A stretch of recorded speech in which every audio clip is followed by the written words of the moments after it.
নমস্কার, আমি পরমেশ্বর শাস্ত্রী। আজকে আবার একটি নতুন তথ্য নিয়ে আপনাদের সঙ্গে হাজির হয়েছি।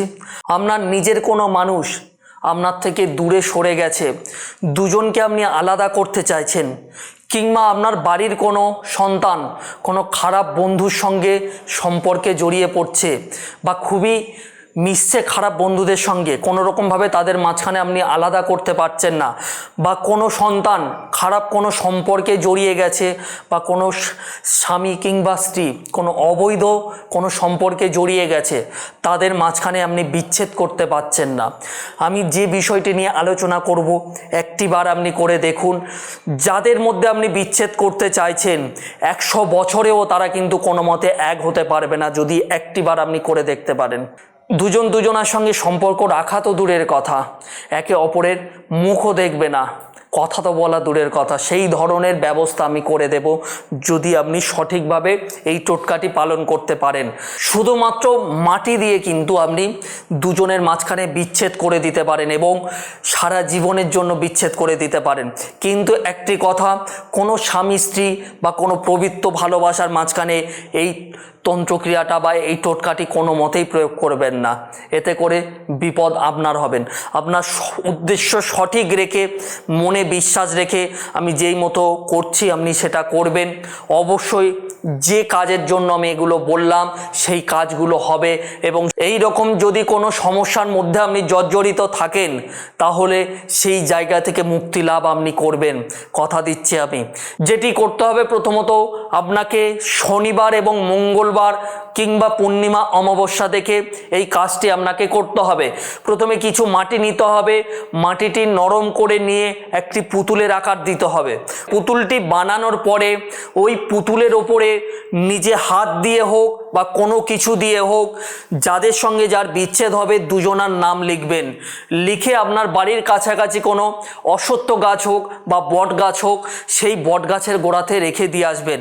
মাথায় রাখবেন, রাখার সময়টা আপনি দিনের মধ্যে যে কোনো সময় এই পুতুলটা বানাতে পারেন, এবং রাখতে হবে কিন্তু আপনার সূর্য অস্ত যাওয়ার পরে ওই গাছের গোড়াতে রেখে দিয়ে আসতে হবে। এবং সেই দিন থেকে 11টা দিন ওই গাছের গোড়াতে কিন্তু আপনাকে ঘি দিয়ে সন্ধ্যা দিতে হবে।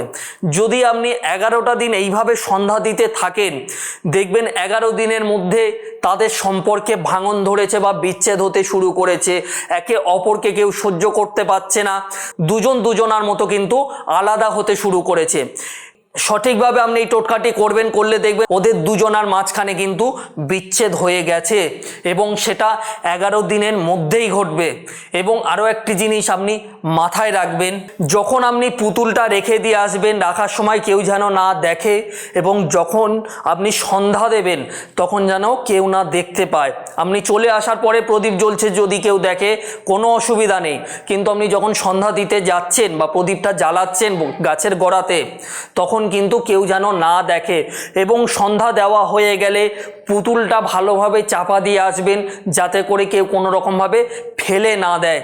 যদি এই তন্ত্রক্রিয়াটা করলেন, আপনি 10 দিন পর পর কাজটা করলেন, 11 নম্বর দিনটা আপনি করতে পারলেন না, তাহলে কিন্তু কোনো ফল পাবেন না। এবং যদি এই যে 11 দিনের মধ্যে যদি পুতুলটা ওই জায়গায় থেকে কেউ স্থানান্তরিত করে, অর্থাৎ যে জায়গায় আপনি পুতুলটি রেখে দিয়েছেন, পুতুলটা নিয়ে যদি অন্য কোথাও কেউ সরিয়ে দেয়, তাহলে কিন্তু আপনি আপনার কাজের ফল পাবেন না।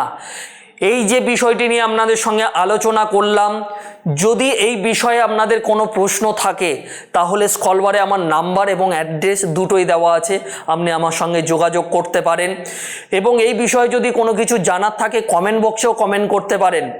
এবং একটি কথা আমি বারংবার বলে রাখি, আপনি যদি আমার চ্যানেলে নতুন হন, অবশ্যই করে চ্যানেলটিকে সাবস্ক্রাইব করে রাখবেন, কেননা এই রকমই গুরুত্বপূর্ণ ভিডিও, সে জ্যোতিষ সম্পর্কিত হোক এবং তন্ত্র সম্পর্কিত হোক, এই ধরনের নিত্য নতুন ভিডিও আমি আপলোড করে থাকি প্রতিনিয়ত, যেটা কিনা নিত্য প্রয়োজনীয় আপনাদের। এবং যদি ভিডিওটি ভালো লাগে, অবশ্যই করে আপনার বন্ধু বান্ধব বা আত্মীয়দের সঙ্গে শেয়ার করবেন, যাতে করে আপনার কোনো সাহায্য না হলেও সেই মানুষটার সাহায্য হয়। আজকের ভিডিওটি আমি এখানেই শেষ করলাম। আবার দেখা হবে আপনাদের সঙ্গে আমার পরবর্তী কোনো ভিডিওতে, নিত্য নতুন কোনো টপিক নিয়ে, যেটা কিনা আপনাদের খুবই গুরুত্বপূর্ণ। সেই জিনিস নিয়ে আমি আপনাদের সঙ্গে আলাপ আলোচনা করব আমার পরবর্তী ভিডিওতে। ততক্ষণের জন্য আপনি ভালো থাকুন, সুস্থ থাকুন। ওম নমঃ শিবায়।